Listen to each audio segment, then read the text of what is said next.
I'd like to show you how to turn kind of mediocre tasting grape juice into some delicious wine. Now what we're going to need is a gallon of grape juice today.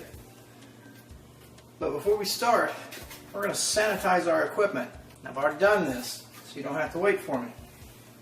So here's the jar we're going to use. Notice the big top on it. I'm going to get all the oxygen in there I can while my yeast is doing its job. Now, the only piece of equipment that I really need is my hydrometer. The hydrometer is going to tell me how much sugar I have in my mixture.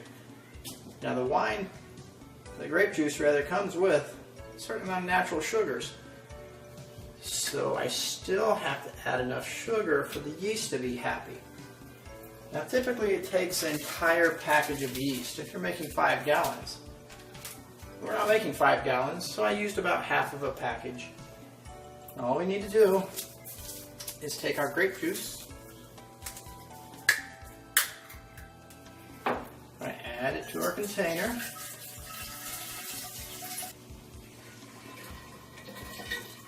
That's our 1 gallon of grape juice. Now I'm going to take my Sanitize hydrometer. I'm going to measure how much sugar is in there. Alright, for the sake of time, because it takes a little while to get the specific gravity perfect, here is the specific gravity just before I added sugar. What I'm holding in my hands is straight grape juice, no added sugars of any sort. And it's standing right about at the top of the orange on my hydrometer. That's not where I want it. I want it at the bottom of the orange or just below the white band. And so here is an example of where I want the hydrometer for the actual wine. And there you can see that it's floating above the white line. A little bit above. That's alright, the yeast I'm using is pretty strong. As I said before, the yeast comes in a powder form, and so I went ahead and I reconstituted the yeast. Now here you can see, oh yeah, look at that, like a bubbly champagne, right? Before I add my bubbly champagne to my sweetened grape juice, we're going to put some nutrients in there.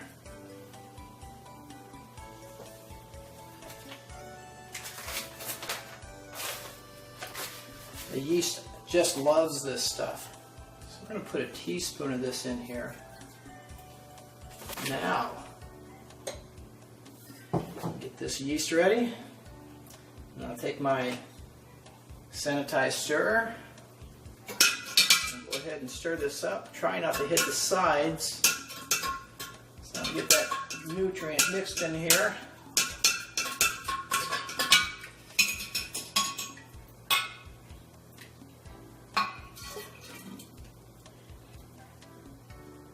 Oh yes, this is going to be some very happy yeast. Stir it up. And that's it. Now what we're going to do, a little bit more yeast. We're going to cover it with a very thin cloth. And all that's going to do is keep dust and things out. This has been fermenting for 2 days, and twice a day I have to stir this. The purpose of stirring it is to get the CO2 out of the liquid and to allow oxygen to get in there. This is the aerobic stage of fermentation. I last stirred this wine 24 hours ago. It has now entered the secondary stage of fermentation. This stage of fermentation is anaerobic. At this point, oxygen is detrimental to the health of the wine. I no longer want oxygen to make contact with the wine. I have placed a nitrile glove over the opening, and this will prevent oxygen from entering the container. It also allows CO2 that is being produced by the yeast room to expand. Although the first stage of fermentation took only 6 days to reach about 13% alcohol by volume, this stage can last for many weeks and only produce 0.5 to 1% additional alcohol. At this point, the wine can be consumed, clarifiers can be added to the wine to allow it to clear in just weeks, and natural preservatives can be added to make fermentation stop, and this will also increase the wine's shelf life. I will transfer the wine to a smaller container, leaving the yeast behind. Now, if you remember, this is our scale. When we started, it was all the way down to the orange and white line. And when we're finished, we want it to be at the top of the black or the bottom of the white. Here's our finished product up to this point. Recall that our starting SG was 1.098 to 1.10, and our current reading is 0.994 to 0.992. That means our current ABV is between 13.6% to 14.2% alcohol. This is the finished product up to this point.